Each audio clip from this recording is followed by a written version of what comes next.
श्री शक्ति नमः। ओम श्री शक्ति नमः। ब्रह्मा जी की मूसा उनके मुख से रुद्रदेव का प्रागट्य प्रागट्य समा सप्राण सप्राण हुए। ब्रह्मा जी के द्वारा 8 नामों से महेश्वर की स्तुति तथा रुद्र रुद्र की आज्ञा से ब्रह्म द्वारा सृष्टि रचना काल महिमा प्रलय ब्रह्मांड की स्थिति तथा सर्ग आदि का वर्णन करके वायु देवता ने कहा, पहले ब्रह्मा जी ने 5 मानस पुत्रों को उत्पन्न किया जो जो उनके ही समान थे। उनके नाम इस प्रकार थे, सनक सनक सनंदन विद्वान सनातन रिबु रिबु और सनत कुमार। वे सब के सब योगी वीतराग और ईर्ष्या दोष से रहित थे। इनका मन ईश्वर के चिंतन में लगा रहता था, इसीलिए उन्होंने सृष्टि रचना की इच्छा नहीं की। सृष्टि से विरत हो सनक आदि महात्मा जब चले गए, तब ब्रह्मा जी ने पुण्य सृष्टि की इच्छा से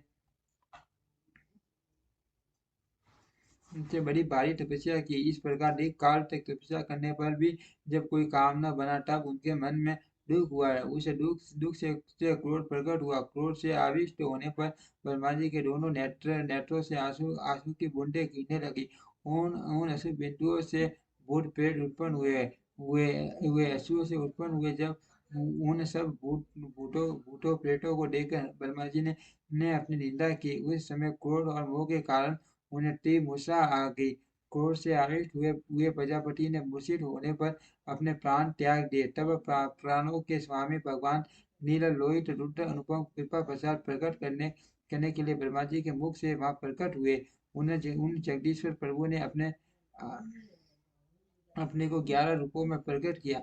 महादेव जी ने अपने उन माना 11 स्वरूप से कहा, बच्चों, मैंने लोक पर अनुग्रह करने के लिए तुम लोगों की सृष्टि की है। अतः तुम आलस्य रहित हो संपूर्ण लोक की स्थापना, युद्ध साधन तथा प्रजा संतान की वृद्धि के लिए प्रार्थना करो। महेश्वर ऐसा कहने पर वे रोने और चारों ओर दौड़ने लगे। रोने और दौड़ने के कारण उनका नाम रुद्र हुआ। जो रुद्र हैं वे निश्चय ही प्राण है। जो प्राण है वे महात्मा रुद्र हैं। तत्पश्चात ब्रह्मपुत्र महेश्वर ने दया करके मरे हुए देवता परमेष्ठी ब्रह्मा जी को पुण्य प्राण दान दिया।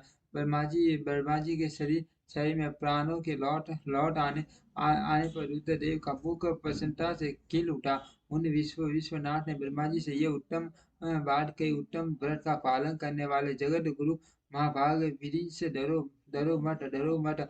मैंने तुम्हारे प्राणों को नूतन जीवन प्रदान किया है। अट सुख से उठो और स्वप्न में सुने हुए वाक्य की बातें उस मनोहर वचन को सुनकर ब्रह्मा जी ने प्रफुल्ल कमल के समान सुंदर नेत्रों द्वारा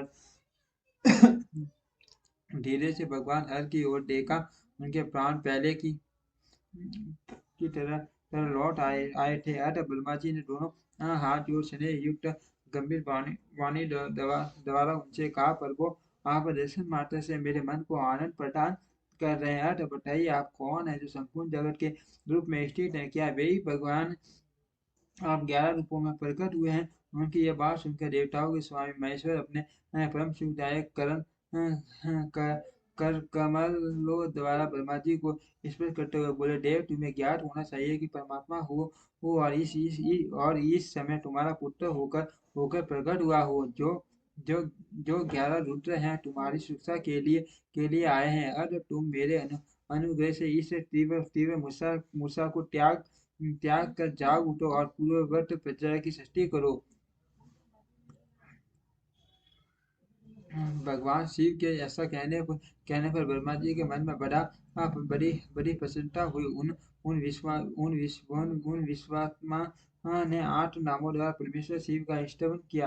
ब्रह्मा जी बोले, भगवान रुद्र, आपका तेज असंख्य सूर्य के समान अनंत है। आपको नमस्कार है। रस स्वरूप और जल में विग्रह वाले आप भव देवताओं के नमस्कार है। नंदी और सूर्य कामधेनु ये दोनों आपके स्वरूप हैं। आप पृथ्वी रूप पधारी सर्व को नमस्कार है। इस पर मैं वायु रूप वाले आपको नमस्कार है। आप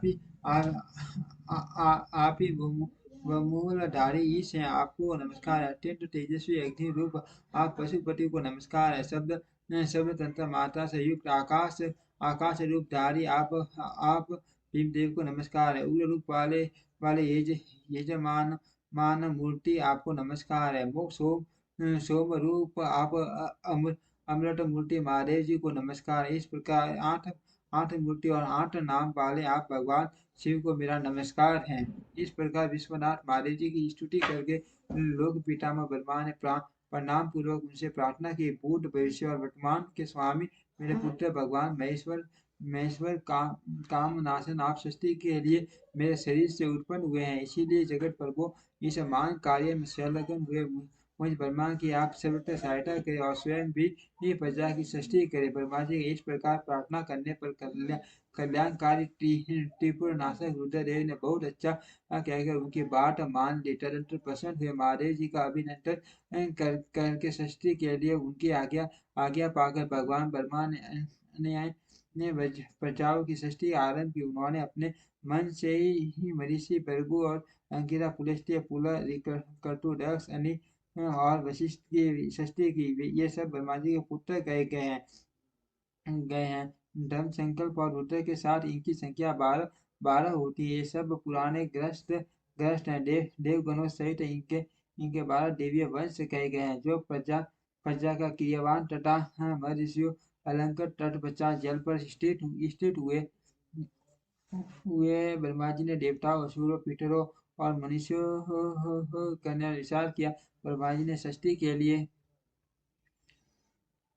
समाधि से हो अपने शरीर को एकाग्र किया। तत्पश्चात मुख से देवताओं को, कोख से पितरों को, कटी के अगले भाग से असुरों को तथा पर्जन्येन्द्रिय लिंग से सब मनुष्यों को उत्पन्न किया। उनके गुला स्थान से राक्षस उत्पन्न हुए, जो सदा भूख से व्याकुल रहते हैं। इसमें तमोगुण और रजोगुण की प्रधानता होती है। वे रात को विचरते और बलवान होते हैं। साप यक्ष भूत और गंधर्व वे भी ब्रह्मा जी के अंगों से उत्पन्न हुए हैं। उनके उनके पंच भाग से पक्षी हुए। वक्ष स्थल से अजंत विस्तार प्राणियों का जन्म हुआ। मुख से बकरों और पार्श्व भाग से भुजंगों की उत्पत्ति हुई है। दोनों पैरों से घोड़े, हाथी, सरभ, नीलगाय, वर्ग, ऊंट एवं नील नामक वर्ग तथा पशु प्रजाति के अन्य प्राणी उत्पन्न हुए। रोमबलियों से औषधियाँ और फल मूलों का प्राकट्य हुआ। ब्रह्मा जी के पूर्ववर्ती मुख से गायत्री, छंद, अष्टांग, वेदियों, श्लोक, इष्टंतर, साग, अग्निष्ट नामक यक्ष की उत्पत्ति हुई। उनके दक्षिण मुख से यजुर्वेद, विष्णु छंद, यज्ञ, व्रत, साम और उट नामक यश की उत्पत्ति हुई है। उन्होंने अपने पश्चिम मुख से सामवेद, जगत की यानी सप्त स्रोत, वैश्य नाम और अविभाव नामक यश प्रकट किया। उनके उत्तर भाव से ठीक से दिखाई नहीं दे रहा, आगे जा रहा हूँ, समास आता हूँ। जो पूर्व कल्प में उन्हें प्राप्त थे, जिस प्रकार भिन्न ऋतुओं के पुनः आने पर उनके सीने और नाम रूप आदि पूर्ववत रहते हैं, उसी प्रकार युगादि काल में भी उनके पूर्व भाव ही दृष्टिगोचर होते हैं। इस प्रकार स्वयंभू ब्रह्मा जी की लोक सृष्टि उन्हीं के विभिन्न अंगों से प्रकट हुई है। मठ से लेकर विशेष पर्यटन सब कुछ प्रकृति का विकार है। ये प्राकृत जगत चंद्रमा और सूर्य की प्रभा से उद्भासित ग्रह और नक्षत्रों से मंडित नदियां पर्वतों तथा समुद्र से अलंकृत और भांति के रमणीय नगरों एवं समुद्रशाली जनपदों से सुशोभित, इसी को ब्रह्मा जी का वन या वृक्ष कहते हैं। ब्रह्म वृक्ष कहते हैं। उस ब्रह्म वन में अव्यक्त एवं सर्वज्ञ ब्रह्मा विचरते हैं। वह सनातन ब्रह्म वृक्ष अव्यक्त रूपी बीज से प्रकट एवं ईश्वर के अनुग्रह पर स्थित है। बुद्धि इसका तना और बड़ी बड़ी डालियां हैं। इंद्रिया भीतर के साकले मान भूत इसकी सीमा है। विशेष पदार्थ इसके निर्मल पट्टे हैं। ड्रम और अड्रम इसके सुंदर फूल हैं। इसमें सुख और दुख के रूपी फल फल लगते हैं तथा ये संपूर्ण बुद्धों का जीवन का सहारा है। ब्रह्मलोक का जो लोग उनका मस्तक आकाश को नाभि, चंद्रमा और सूर्य को नेत्र, दिशाओं का कान और पृथ्वी को उनके पैर बताते हैं।